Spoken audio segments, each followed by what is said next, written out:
Hi, everybody. This is Christine, Valenza Shin, class of '84, for anybody who's new to the series. I'm the Associate Director for Advising and Programs here at Beyond Barnard, and we are starting our next to last webinar, Know Your Worth, Negotiating the Job Offer. Welcome to everyone, both those of you who've been here before and for the first time. Let's do our usual test that you can hear me and that everyone's out there and that their dialogue boxes are working. Look for the section where you can ask questions, and let's do a name, city, and have you negotiated successfully before?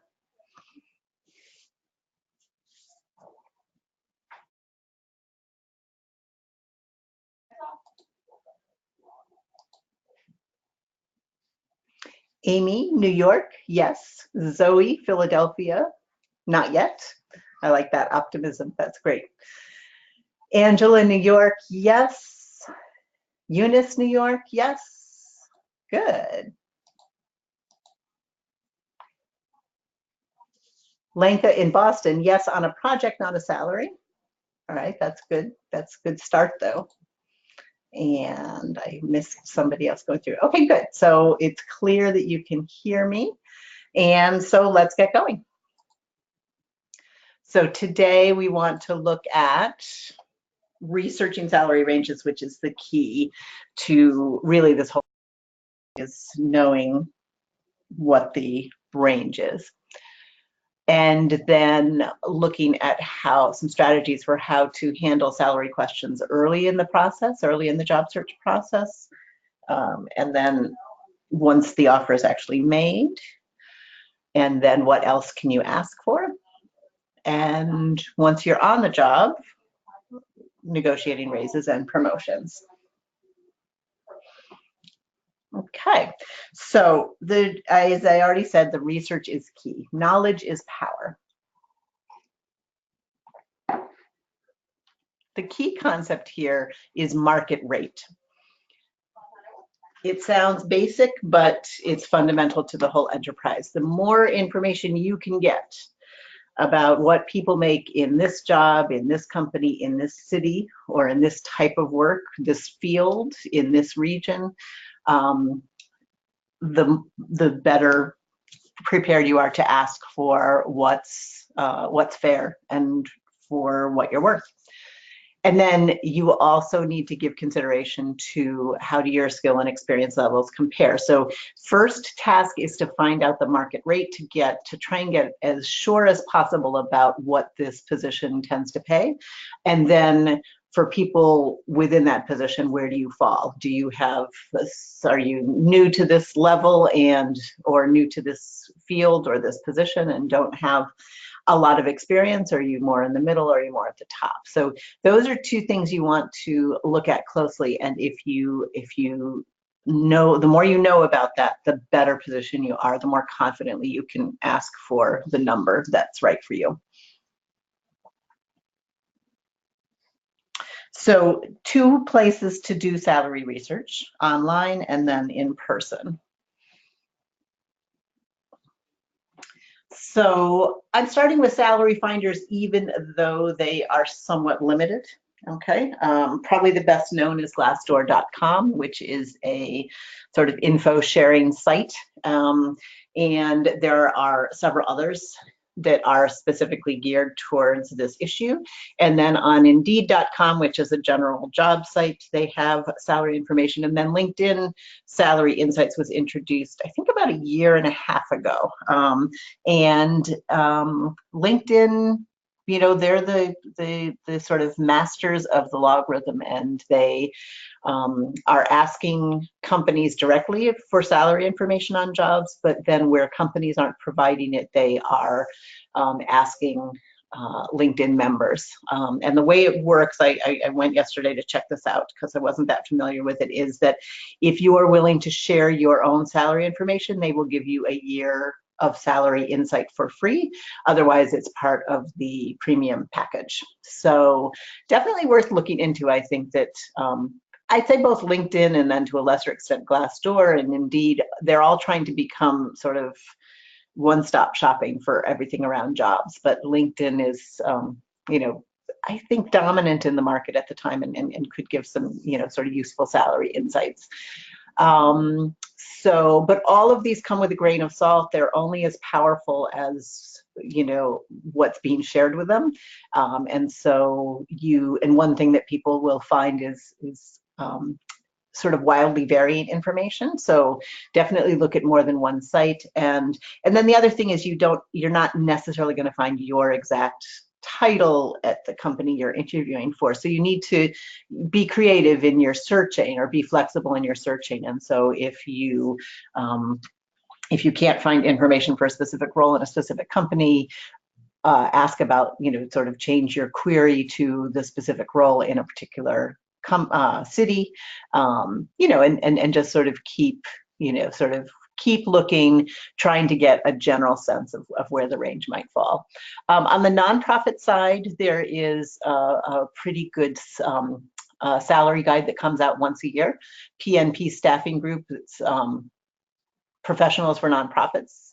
Is the organization, and they put out an annual salary report. At the moment, it usually comes out in March. So this past March, they put one out for New York, Philadelphia, and Washington, and I'm not sure. They seem to be expanding each year, so hopefully they'll continue to expand the cities included on that. What's helpful about this salary report that they release is they do it by size of nonprofit,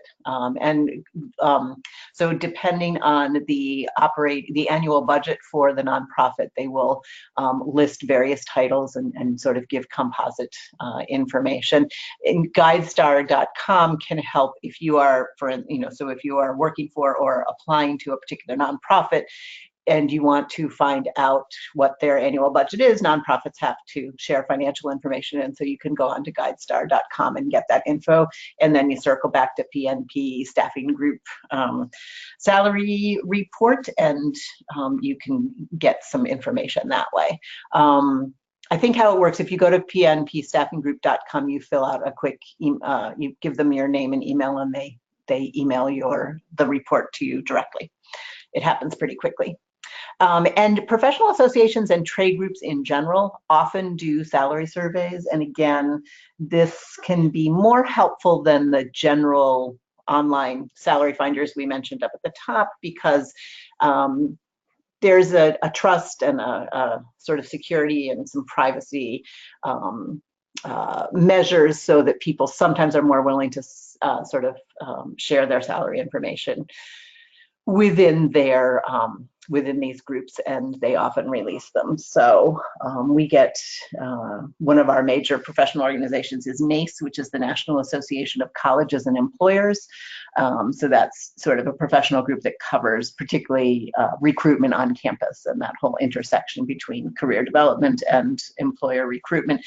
They put out a salary survey of the graduating class and classes like a certain number of years out. And so that's helpful to us, obviously, in our roles. But you should take a look if you belong to any professional associations or trade groups, see what information you can find there. There are some places, not that many, but there are some places that list salary information. And so you can keep an eye out. And if you happen to see one of those jobs, you know, it never hurts to sort of jot down that information.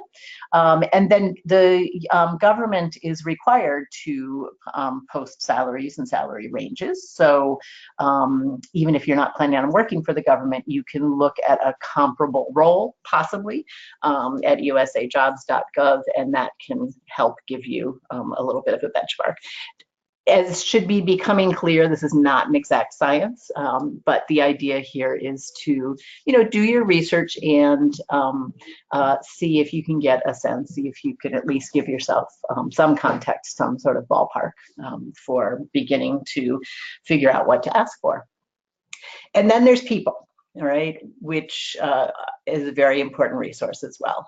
Okay, so this is a great question to get in the habit of asking as you network and as you do informational interviews.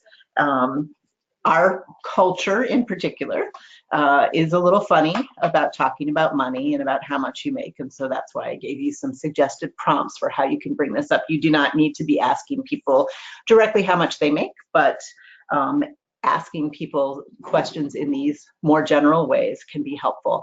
And, you know, just keep in mind, there are some people who are uncomfortable talking about this at all, and so that's fine. It's fine to ask. It's fine for them to decline. There's also people who don't know, who just, you know, maybe they know what, hopefully they know what they make, but they haven't asked around. They don't really have an overall sense. There's other people who seem to know what everyone makes and are very comfortable talking about it. And so, you know, those people are obviously valuable. But I encourage you to do ask the question, ask it diplomatically, and see what you can gain. Because, you know, the silence around money and the silence around salary hurts us. We have this weird sort of culture in our economy where employers just aren't upfront about how much a role pays. It's strange. It's a strange sort of ritual, and it keeps employees or applicants in the dark. And so you have to do this weird dance where they won't tell you, and then you have to somehow come up with a guess. And so it would be nice to change that. And part of changing this is to push yourself to have these conversations and to ask these questions. But in the meantime, until this culture changes, if it does, we have to sort of do the best we can in playing this game. So that's where a lot of this advice comes in. Recruiters can also be a helpful source. So if you're working with a recruiter or know a recruiter, or, you know, you can get someone to connect you to a headhunter or recruiter, it's a great question to ask them. And again, you can phrase it directly, or you can, you know, you could ask them, how much is this paying? You know, sometimes they're part of the dance and they can or cannot be more forthcoming, but you can ask them in similar ways. You know, you can give them a number. Does this sound right? Is it too high, too low? Right. And then the trusted connection. This is also particularly helpful when you're sort of, when you've gotten the offer. We'll talk a little bit about timing later, but checking in with somebody who's there. So I've actually gotten these calls before. I've had people shoot me an email and say, hey, I'm applying to a job at Barnard in a different department for years. Any way you could find out. And in some ways, it's actually easier to find out about a different department than it is your own. So in these cases, if I know somebody in the department, I can shoot them an email, and then they may know. You know, I've had a couple instances where somebody says, oh yeah, they're paying this much, or they're hoping to pay this much, or, you know, hoping they can find somebody for this. So that can be helpful. So these would obviously not be brand new people in your network, but people that you've at least spoken to and maybe, you know, have a sort of deeper connection to, can ask them this kind of favor. Sometimes people who used to work at a place but no longer do can be more forthcoming than people who are currently there. So. And just in general, if you've got that working list of places you would love to work at, or you are actively applying at particular places, you certainly can ask people in general within your field what come, you know, and in a lot of places, most people do have a sense. So in higher ed in New York, Barnard in general pays on the low end. NYU and CUNY pay on the high end, Columbia somewhere in between. So that sort of general knowledge, it can be changing, it can be morphing, but it's not, you know, it's not a bad thing to just sort of ask people about it in general. And overall, you're looking for patterns, not necessarily a single figure. And then I added this last point. If you're anyone like me, I just don't, part of my numbers issue is I just tend to not remember specific figures. So I've tried to develop the habit of writing these things down. So whether you're keeping an Excel sheet or a notebook, write it down. You may get conflicting information, but somewhere in there, maybe, you know, you'll get the range that you're looking for. Okay. Let me go back for a second. Just a note that, I'm just checking if there's any questions. You can.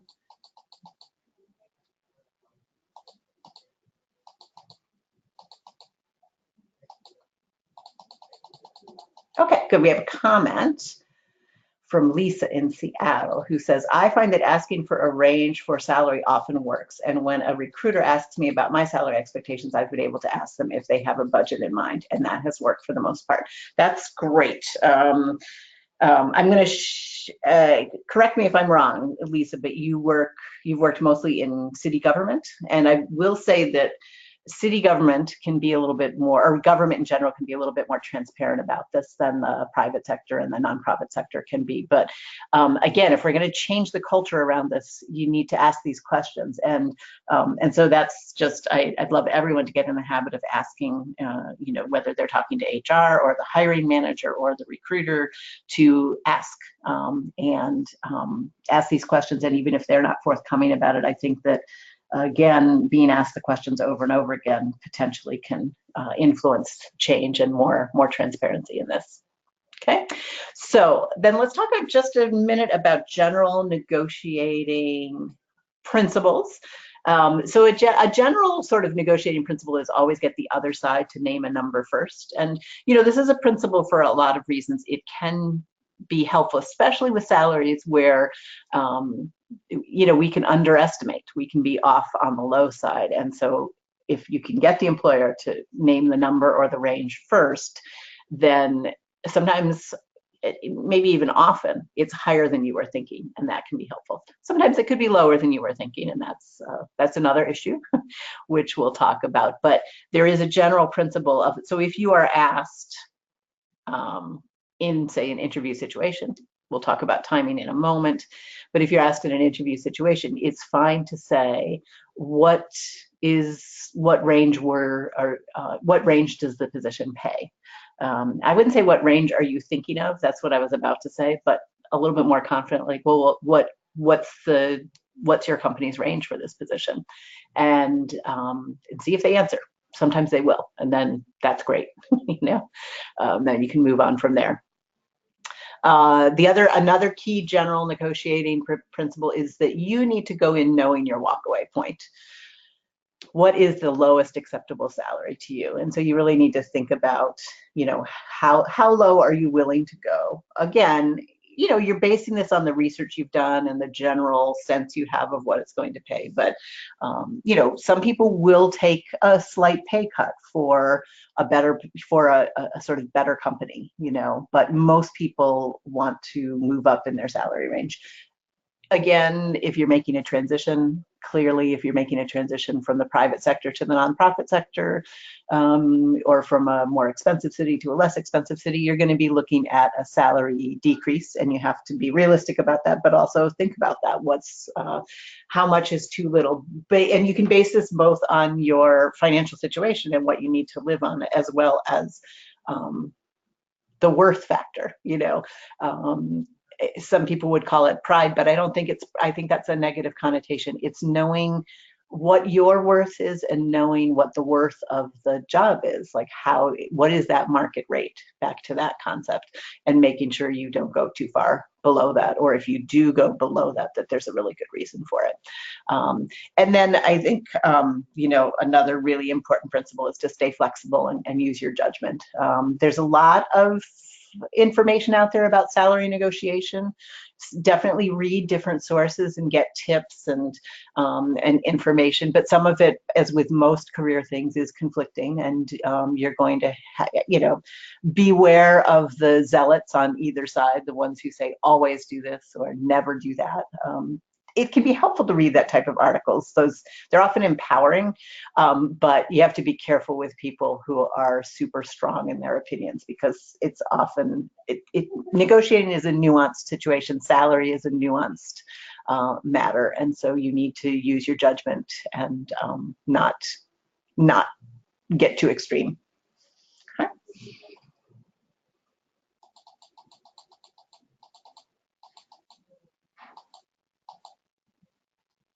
Okay, so Lisa weighs in and says, city government posts the salaries. I'm talking about experience with others. Oh, great. Okay, so that's good to know. And I do think that there is some movement around this. I think that the culture is starting to change, that there's starting to be some pressure on companies and recruiters and hiring managers to be a little bit more upfront about this. So sometimes you need to provide a number with your application. I was able to get guidance from a LinkedIn contact. Great, and I'm pretty sure that's the next slide. No, I have one more just about generally naming a number, and then we'll go into the timing because Irene, that's a really important point that salary information is being asked earlier and earlier and often is on the online application. So just a few thoughts about naming a number. And again, this is all based on your research. So if you feel pretty confident that you've got the range right, then you want to ask for a number at the top of or slightly above the range, unless, again, you know that you are relatively inexperienced compared to others in the role, in which case you might temper that a little bit. But generally speaking, if you've got a range in mind and you're feeling pretty good that you know what this role offers, then go for the top or go for slightly above the top so there's room to come down. If you're less certain, you've gotten sort of conflicting information, or there just isn't a lot of information about this company out there, then you could aim for the middle. All right, and then you have to pay attention to their response. Is it quick? Is it very close? Is it you just kind of have to read their response, and that sometimes can give you a clue as to what they have in mind. And then if you are totally uncertain of what others are being paid, if it's completely opaque, you could, I say with caution, work from your salary, but do always ask for more than you currently make.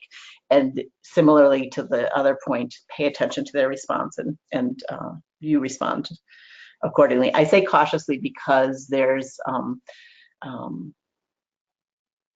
working from your old salary can undercut yourself. If you worked for a company that traditionally underpaid, then that and then the company you're moving to or the organization you're moving to typically pays more. You could be underselling yourself, but yeah, and even if you do, it doesn't mean.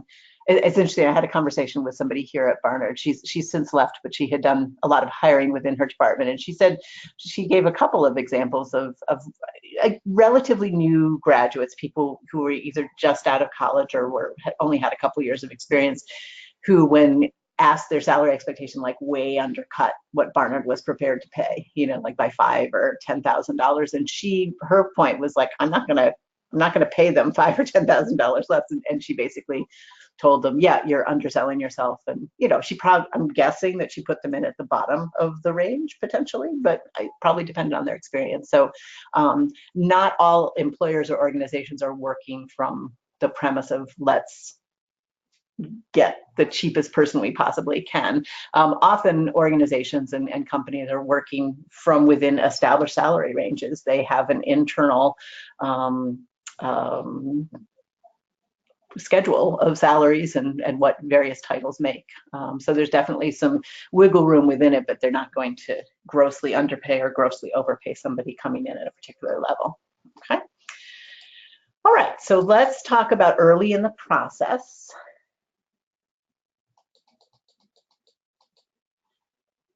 Okay. Oh, and this is a great question. So before we talk about that, if you're changing careers to a lower paying one, yes, I'm doing this. Yeah, that's a really good point. And I've worked with a number of alumni on this. And the key thing is that if you are going from something that's higher paid to lower paid, whether it's from company to company or field to field, or, the obvious one often is private sector to nonprofit, yeah, you're going to need to lower your salary expectations, and of course figure out if you can do that.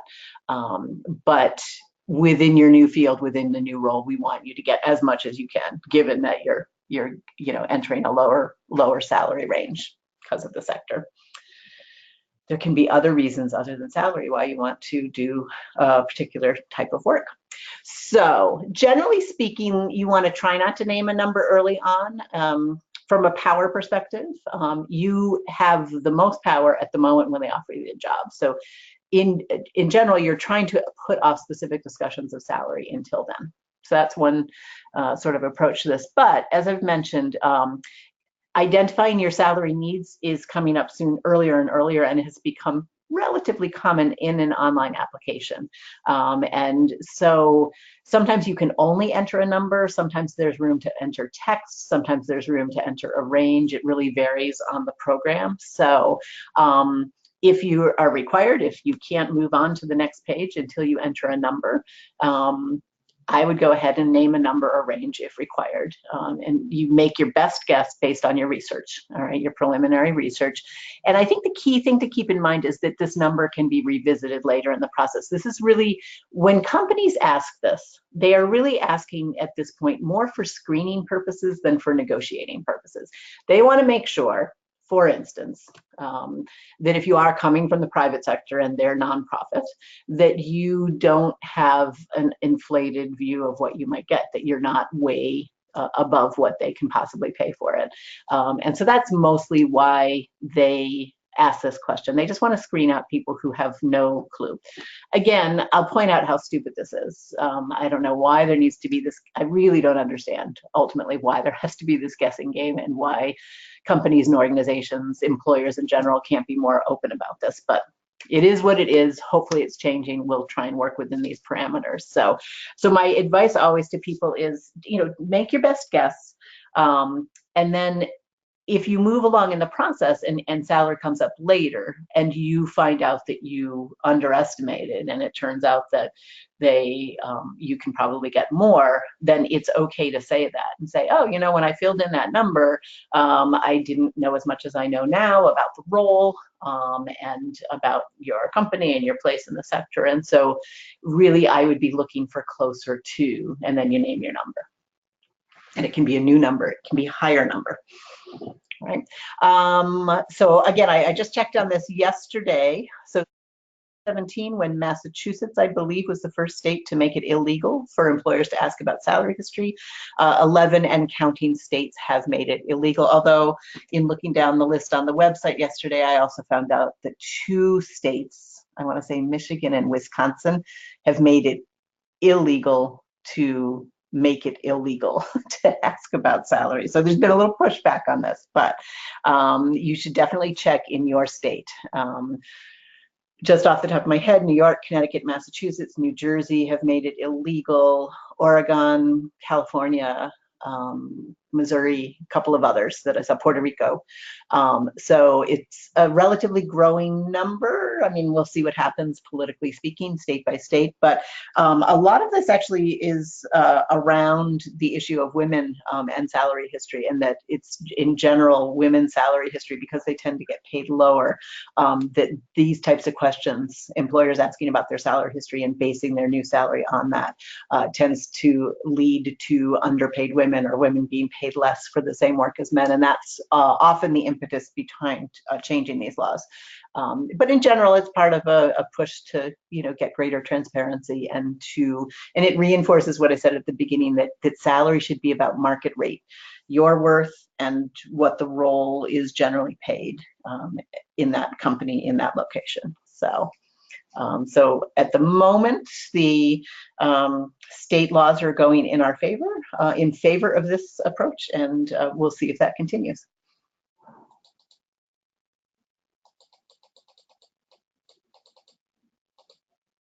Okay, we have another question. Give me a second. In some of the recruiting systems, you can enter negotiable when asked to provide your expected salary. Yeah, and that's an option to say either negotiable or flexible, and that shows that you're open to it. I would be careful of being too coy, not so much on the application, which I think is fine, but when you're asked in the process. You have to be, again, the word has gotten out that you're never supposed to name the number, and I think that goes too far, and that sometimes when you're having a conversation, whether it's with the recruiter or HR or even the hiring manager, it's okay to talk about a range, talk about a number. Always ask them first in case you can get them to answer, but it's not, to be careful about sort of following these hard and fast rules. So as I said, there's lots of nuance in this. So let's look at exactly this during the interview process.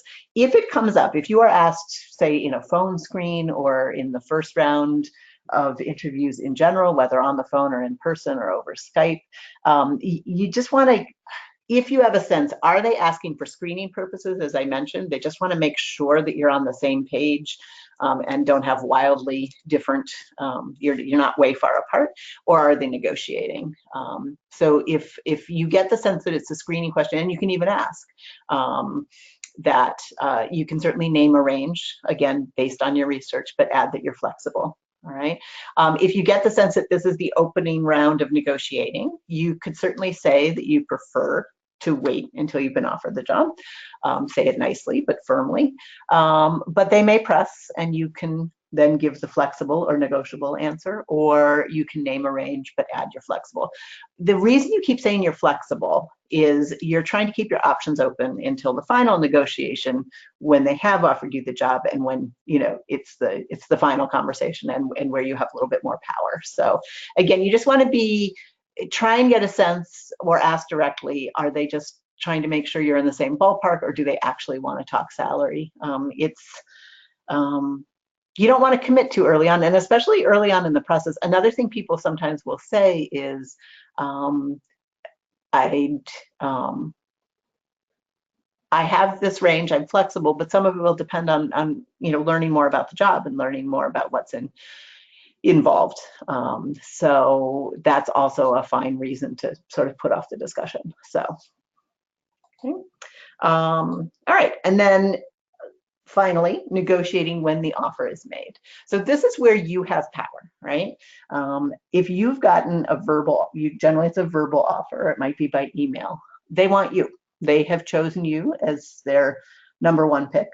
Maybe you're their number two pick because the number one pick dropped out or didn't continue. But regardless of that, you don't know what's going on behind the scenes. But if they've made you an offer, they want you for the job. I would love to say that they're never going to withdraw the offer. There are a few stories out there of people withdrawing offers for one reason or another. But generally speaking, they've made you the offer, they're ready to move forward. And so they're highly, so this is where you want to talk, and where you should now negotiate on your behalf to get the best salary you can. Negotiation is a normal part of the hiring process in many industries, not in all. And not in all companies. There's not a lot of wiggle room in certain situations, which I'll mention in a moment, but it's okay to ask. And it doesn't mean everyone is magically comfortable with it. A lot of people aren't great in negotiating, even on the other side. But it's a normal part of the hiring process. And sometimes it's not even that long a conversation. Sometimes they say, we'd like to offer you 85, and you say, oh, I was actually hoping for closer to for between 95 and 100, and they say, oh, okay, how about 93 or whatever, or the classic, I'll have to look into that, and then they come back with an offer in your range. Sometimes it's not that complicated, and just simply saying, oh, I was hoping for this instead, can settle it. And it's not a long drawn out process, right? But then sometimes, it gets a little bit more complicated, or people are awkward about it. So, and you should generally try to negotiate, even if briefly. I'd say the exception to this, probably if you are a brand new graduate and you're going into a sort of highly structured thing. I'm thinking about some of the big finance and consulting and things like that, where there's pretty much a standard rate, and new graduates are not really expected to negotiate that much around it. I mean, you can ask, and it's generally not going to, work against you. But sometimes with entry-level positions, or with highly structured places, they're like, yeah, that's how much we pay. So, but yeah, give it a try. Don't keep trying if you're getting very discouraging information back, but give it a try. And then this is something that we've really been pushing with our seniors and young alumni, but people in general, just don't say yes right away to any offer, no matter how thrilled you are. You can absolutely react positively to the news that they're offering you the job, but you don't express that enthusiasm by saying, awesome, I'll take the job. Instead, you say, that is such great news, I'm really pleased to be offered the position. And then the next part of the conversation is what happens next. So many places will tell you that we'll write up the offer, and you'll hear from HR or from me. in a day or two with the written specifics. And then once you get that written offer, it's pretty normal to take 1 to 2 days to consider it. Sometimes a little bit longer. You can negotiate that as well. And during this period, you want to do a little bit more research and you can get some more advice. Sometimes once you have an offer in hand, it makes it easier to kind of go to specific people and say, hey, again, that sort of trusted insider person at an organization that's similar or used to work there or something can be really helpful here, and say, hey, they're offering me 60. Does this sound right?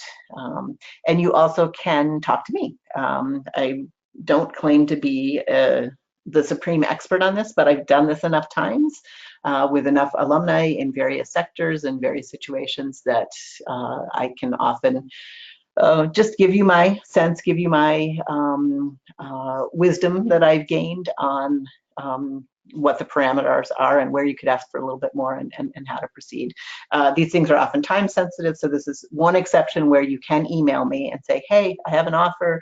Can we find time to talk? And I will squeeze you in for a 15-minute phone call so we can talk it through. And I've done this before. I even did it by text once when I was at the hairdresser and couldn't put the phone to my ear because of the goop, but I texted back and forth with an alumna about her salary and what her next steps were. So, okay. Great. Okay, let me go back to questions. For a nonprofit, you can find salary info for the senior staff on the IRS Form 990. Oh, that's a great point. I meant to add that. Yeah, the senior staff, and then that actually can help you sort of extrapolate and as well as go back to that Professional for Nonprofits report. And if you know the salaries for the upper level, you can then gauge how accurate their estimates or averages are for some of the lower level positions. So that's great. Okay.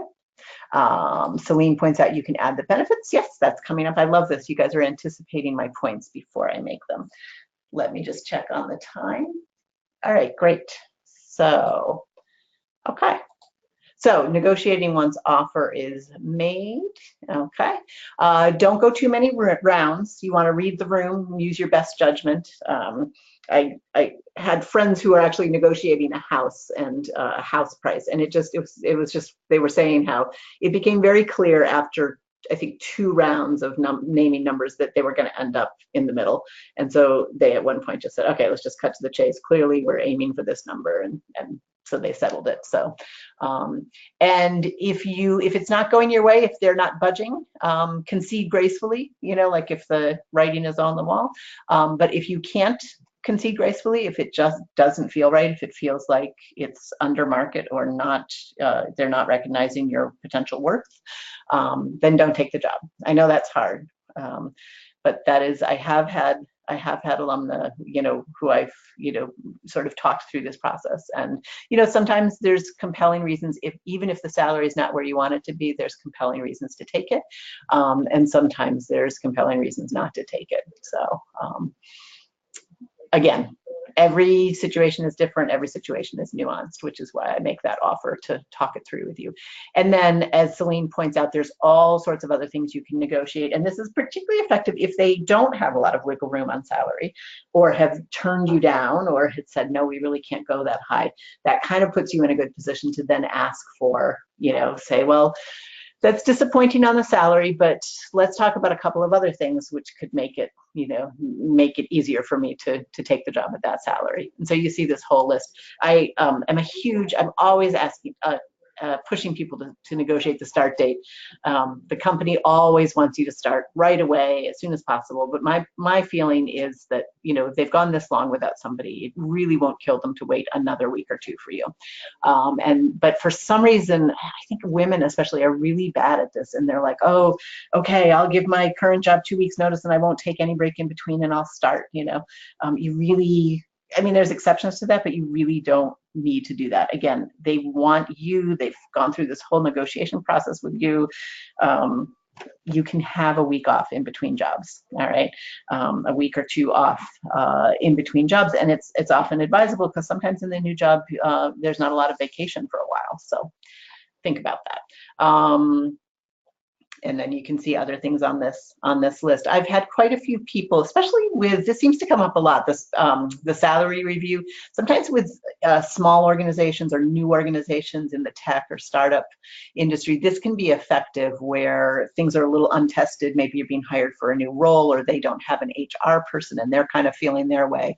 And so you can agree to a salary and then agree to revisit it in 6 to 12 months. This also can be helpful for career transitioners. If you're shifting to something new and you're a little bit untested, you can agree to a salary, but at the same time agree to touch base on it and review it in 6 months to 12 months so that it can be renegotiated. So generally, just a word of caution on the working from home or flexible hours. A lot of places will want you, if they're not already a place where this is normal and accepted for people to work from home or flexible hours, often they will want you to be in the office for a certain period of time. As they get to know you, you get to know them, but then you can negotiate that further down the road.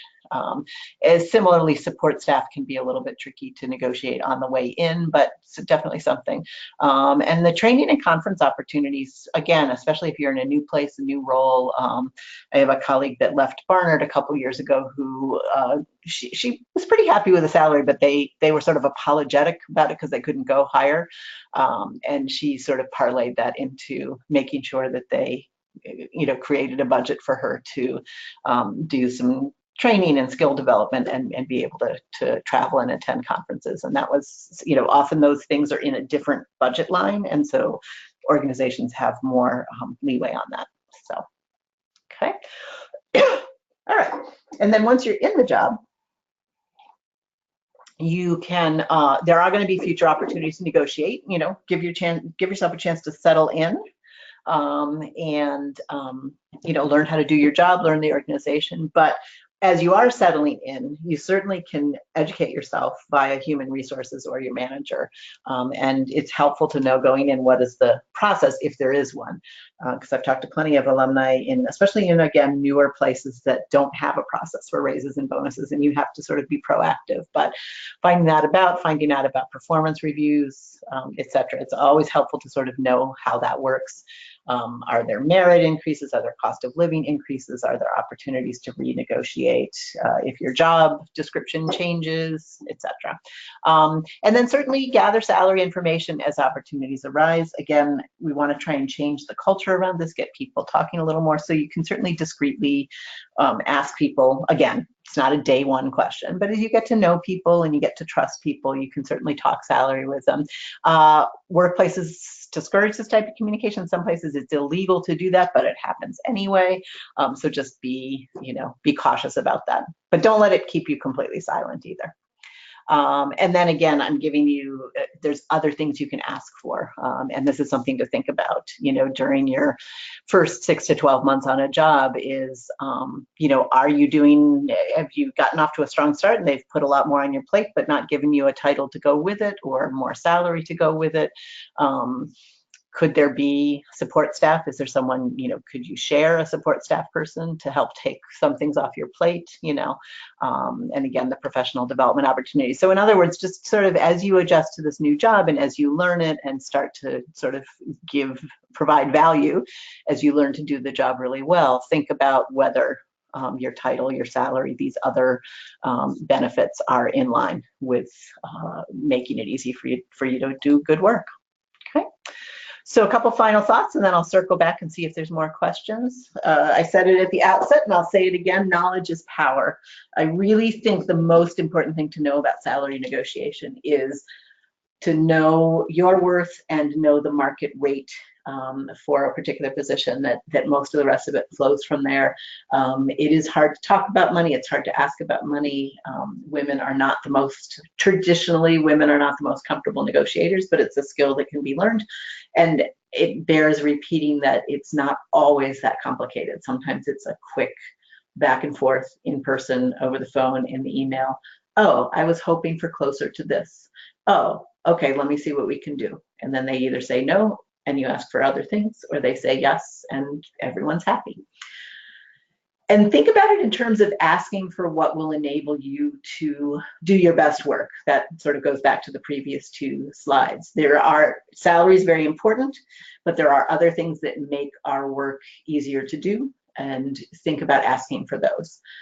You want to be confident, or at least act confidently, the old fake it until you make it. And you may have to push yourself outside your comfort zone. It is uncomfortable. For some people, not everyone, but for a lot of people, it's uncomfortable to have these conversations, but it can be done. It can be done successfully. I just got a lovely thank you note from an alumna who took a nonprofit position where there wasn't a lot of wiggle room, but she got them up a little from their initial offer and up a little from the range that they had stated at the outset. And in the nonprofit sector, where getting money can be like getting blood from a stone, it's a small victory, but a victory that she got sort of higher than she had gone in hoping. So the idea is to transition from, and I put in 2 book titles here. There's a sort of one of the earlier sort of big works in the field was Women Don't Ask: The High Cost of Avoiding Negotiation. Linda Babcock and Sarah Lashiver did a bunch of research on the many ways that women don't ask for what they need to do their best work, including salary. But then they wrote a sequel that is about Ask for It: How Women Can Use the Power of Negotiation. So it sort of went from describing the problem to trying to solve the problem. 2007, 2009, respectively. They're a little bit dated, but valuable information in either of those books. And since that time, I'd say in the last 10 years or so, there's been a lot of research, a lot of discussion, a lot of tips out there about negotiating. So definitely you seek it out and read about it, talk about it, get yourself a little more comfortable with the concept and process so that when it does come to that moment that you're in a better position to do that. Okay. So quickly, we just have one more webinar in the series. Next Wednesday, we will talk about growing your worth, which is managing your ongoing professional development. So we're going to end on a very positive note that you have gotten a new job, and what can you be doing in that new job to lay the groundwork for continued success and continued ongoing, continued professional development. And counseling appointments, as always, are available. You can make them online through Handshake, or you can call the office. It's continuing to be a little bit busy. I looked ahead and I'm pretty much booked solid for the next week and a half, but things open up after that. So be patient. I'd be happy to talk with you, each of you individually. And if something time sensitive comes up, and there's really only 2 time sensitive things, a pending interview or a pending negotiation, let me know. Okay, so let's take a look, see if there's more questions. Okay, great. So you can add that benefits will also play a part if you just say, oh, great. Okay, I already mentioned that, and we talked about that. If you receive an offer from one employer but are waiting to hear from another that you're more interested in, what is the best way to leverage the first offer to your advantage? Great question.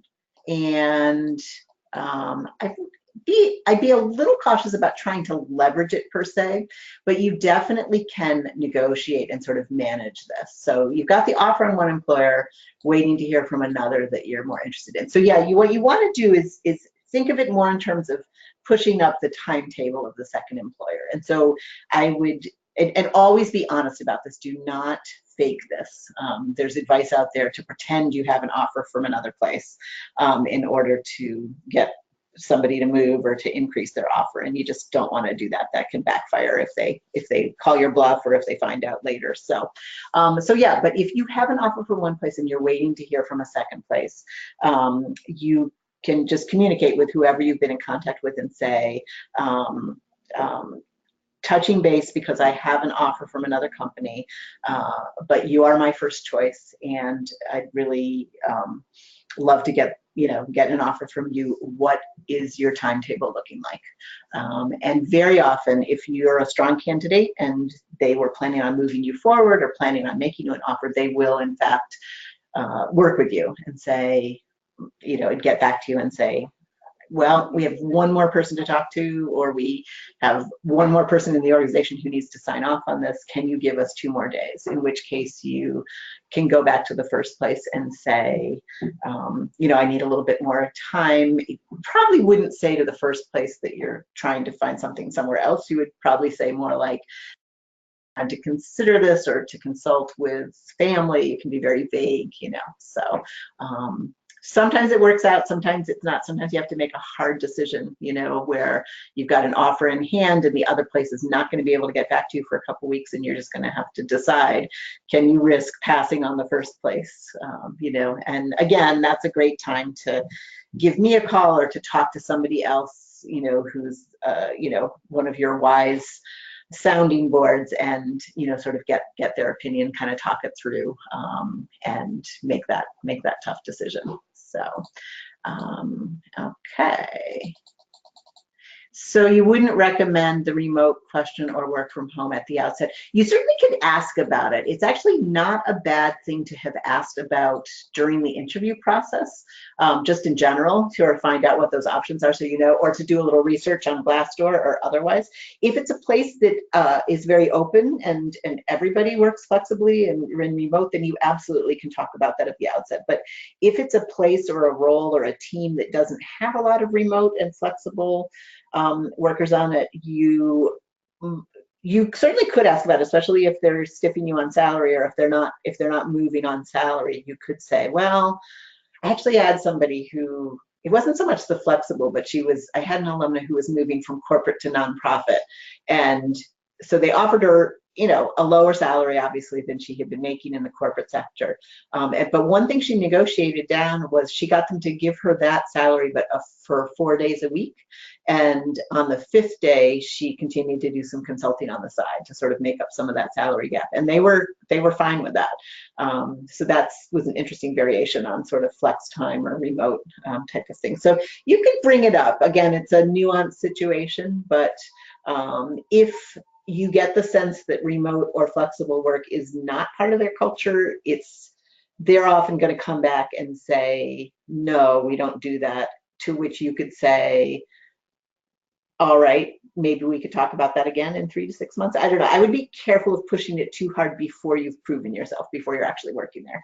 On the other hand, if remote work or flexible schedule is super important to you, and you get a sense that they're not going to move on that, then that's important to know before you take the job, because that may be a factor in whether you take the job or not. So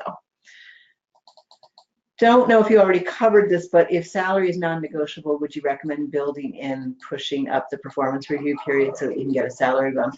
Yeah, that's a good thing to ask about. I did talk about that a little bit. You certainly could, at that point, when they say salary is non-negotiable, you could say, well, tell me about your process for reviews and performance and salary increases. And, you know, depending on how that times out, you may be able to ask for that sort of either earlier time, or if it's coming up quickly, say, oh, okay, well, by that time I will have been here for 2 months. Could we talk then? You know, so it's definitely worth bringing up. I am so nervous about the salary negotiation piece since it's over the phone. I've found that planning it out, even scripting it ahead of time, has been helpful. Yeah, a lot of people do get super nervous about this. And so yes, if the conversation is going to be over the phone, then having a script, having some prompts for yourself. And there was a really good piece I read, I should try and find it and link to it for you all, about stop talking. It was really great advice. It was one of the things we do that undercuts ourselves in a difficult conversation in general, is that we say our point and then we keep talking, or we say our point, we pause for half a second and then start talking more. And it's really important in power conversations, right, to stop talking. And so a script could be very handy here. So writing out, so if the script is, what were you thinking of salary? What are you looking for salary wise? And you say, I was hoping for 125,000. Stop talking. So say it and stop talking. And the human psychology is that the silence is hard. And so if you wait just a few extra seconds, the other side will fill the silence and they'll respond to that. Maybe positively, maybe negatively, but the key thing is to have that discipline to stop talking. You don't need to give reasons, you don't need to back off of it. And then they come back with a counter offer and you say something in reply and then stop talking. So, so even writing a script where you put stop talking in big red letters in between is really helpful. Again, that's better on the phone than in person, but that type of thing. So, a job I applied for recently, I can't figure out what the salary should ask for on Glassdoor. I only found one money for higher up positions in the company that are unrelated to what I'm applying for. It is a much larger company than my most recent job, and I don't know anyone who does this position to ask. Okay, sounds like you should. This is Sherry. Shoot me an email, Sherry. Give me what information you have, and I'll see if I can give you any wisdom, and we'll take it from there. We may hop on the phone.